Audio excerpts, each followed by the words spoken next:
So I'm from Houston, Texas, born and raised, undergrad here, grad here. Haven't seemed to have left yet. I keep saying that I want to, but I guess I'm a Houstonian. So I've been here all my life, 26 young years, and I was raised with my mom after my parents divorced when I was like 5 or so. So I was raised on the east side. I went to North Shore High School. Yay, North Shore. So I went to North Shore on the east side and was raised with my mom and my stepdad primarily growing up. But my dad was so involved. I always did sports, and my dad was so involved that he would come to the games and people would think that my parents were still together.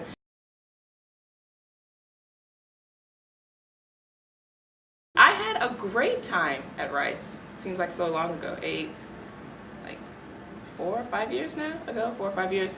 I had a really good time at Rice, and so I was really honored when Brian contacted me about being involved in this project, because I don't know if he's told the story, but basically his class was kind of like, I describe it as a light bulb class at Rice. So you're going along, you're like, okay, these are these anthropology classes. I was a psych major. There's these psych classes, there's these religion classes. And so I was like, oh, there's this GLBT class. And so I talked my roommate into taking the class with me. And I remember being in that class and having such a diverse group of students that you might not have normally thought would have taken that class, and just being like, wow. And throughout the course of the semester, seeing the growth of the class and the comfort level and the discoveries that we made was pretty awesome. In addition, that was probably right around the time that I came out to my mom officially. So it was right around that official time. So it was pretty cool to be in that class and feel supported and encouraged in that setting. I don't know, you don't remember a lot of you remember professors, you don't remember a lot of persons, but certain people in certain moments stand out to you during your time in college. And this class that y'all are proud of is one of them. I was at Brown. At Brown. Yeah. I was your friend. I was the furthest one away from the track. Yeah. So I be trying to tell my coach when I'm late, I have an excuse because like this is where I college, and she didn't want to hear it. She didn't want to hear it. I found Rice to be just like a very non-issue, just welcoming, just great environment to be in. Kind of luckily so, because having had other students and friends at different universities spread out throughout the U.S., you know that that's not the environment that everybody's in, and you take it for granted because you just go to school, you're yourself, you go to class, you go to practice, you eat, and it's just normal.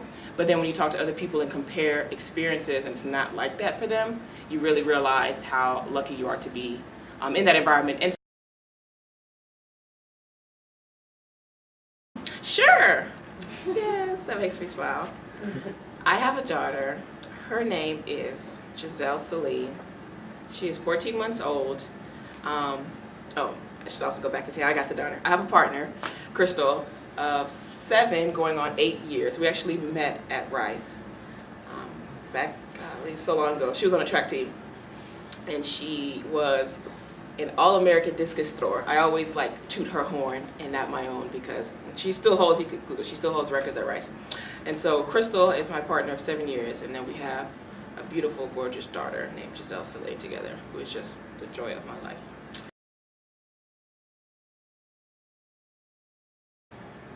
Growing up, no, growing up it wasn't an issue. Like I said, in high school and stuff like that, it was like almost cool or whatever to be gay. I don't know what that means exactly. But it never was an issue, because like in sports, there's like a lot of gay athletes. Maybe they're not all out. I would say probably the only time it was an issue, as I have dual citizenship with St. Kitts Nevis, which is the island that my dad is from. And it's a little tiny island in the Caribbean, just like a dot on the map essentially.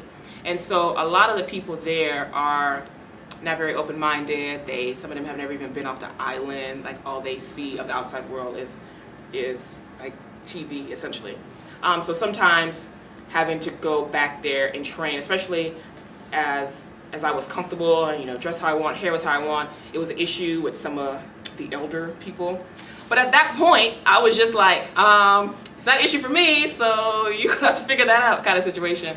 But that was like really the only time, and it wasn't for like a long period that it was an issue. My dad, I'm very close to my dad. My dad is like cheerleader Des over here. Like, you go into his room at his house and he still has like all these old pictures of me running and stuff like that. Take this stuff down. I think we can move on. And so dad is like cheerleader number 1 for Des, okay?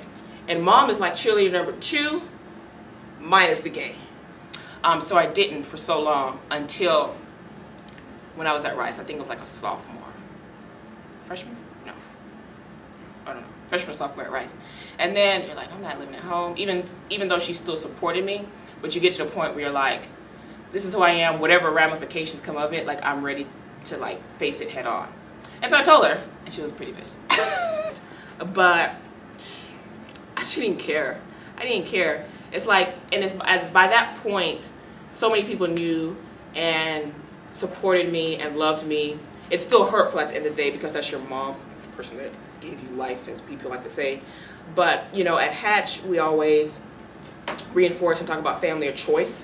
And so these are birth family and blood tied. But we really talk about family of choice at Hatch, meaning that, okay, these are the people that are biologically, genetically connected to you, right? And these are the people that are supposed to love you and supposed to support you. But that's not the way it always works out. And so by family of choice, it's like, okay, we are not biologically connected, but you are my homeboy, or you are just like my brother, and I love you, and things like that, connected. So I'm essentially over programming. So making the meetings, we meet Tuesday, Friday, and Sunday, 3 times a week. And so making the meetings fun, but educational, informative, all those things. I'm constantly having like dialogues with them. What do y'all want? Like, what do you want to see? And sometimes, of course, they're not going to tell you what they need. You're like, I heard you had that conversation the other day. Mental note to myself, I'm bringing in somebody to talk about this. So just doing the programming and different speaking engagements in the community.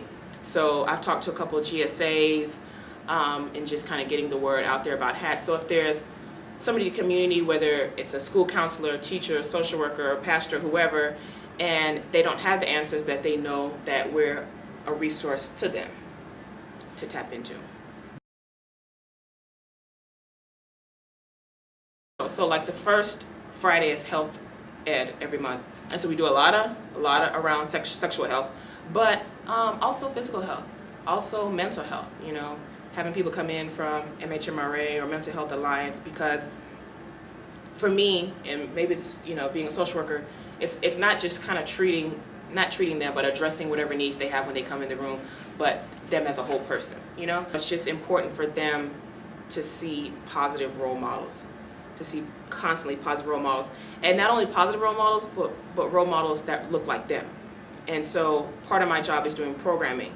So I'm an African American lesbian woman, right? So if all I saw was gay white male, for example, I'd be like, well, I wonder what an African American lesbian woman is going through, you know? So for me, it's important to basically have the people that address them reflect who they are in all components.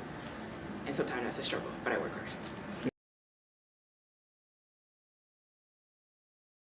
Do you know my first Pride Parade was actually with Hatch?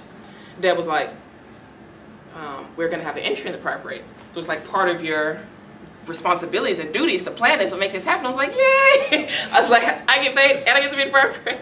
And the 2 groups that get the loudest cheers at the Pride Parade is Hatch, because we're like the young ones, and then Spry, which is seniors preparing for Rainbow Year, so that's the other spectrum. And at the Pride Parade, like those are the 2 groups that it kind of tug at people's hearts, because you're like, okay, Hatch, this is the next generation of young gay kids, and they're proud and raising their rainbow flag. And then you have Spry, who's a whole nother generation that's seen a lot of different things. And one of the things I'm proud about with Hatch is every other month we have a different speaker come in from Loaf, and Loaf is lesbians over 50. And so to kind of get that intergenerational connection going on, because the kids are like, for some people it's not an issue. You're like, oh, things are so much better, I'm gay, it's not a problem, you know, whatever's going on. And then you have Loaf that comes in and it's like, no, it wasn't wasn't always like that. I didn't have hatch when I was growing up. And just puts things into perspectives. And, you know, if you were a female, you had to have so many articles of female clothing on, and you couldn't have your hair cut this way, and they were rating bars and things that maybe if you didn't have somebody come before you or you didn't read the history books, you wouldn't know about. And to kind of be in the room when those discussions takes place and for them to get it by somebody that's lived it is priceless. It's good for me, you know. I was like, oh man, I'm just soaking it up too with them, and it's really cool. It's really cool. You hear, I don't know,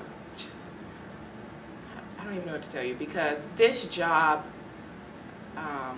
keeps you grounded. So there's always so much going on in life, and you get caught up in just trivial things that really don't matter. You start to stress and worry, and you come here and these kids, they tell you their stories, good and bad, like whatever it is, and like in a split second, what I thought was bad day is like, what, Desiree, stop that. Like, it is not that crucial. And so it really keeps you grounded.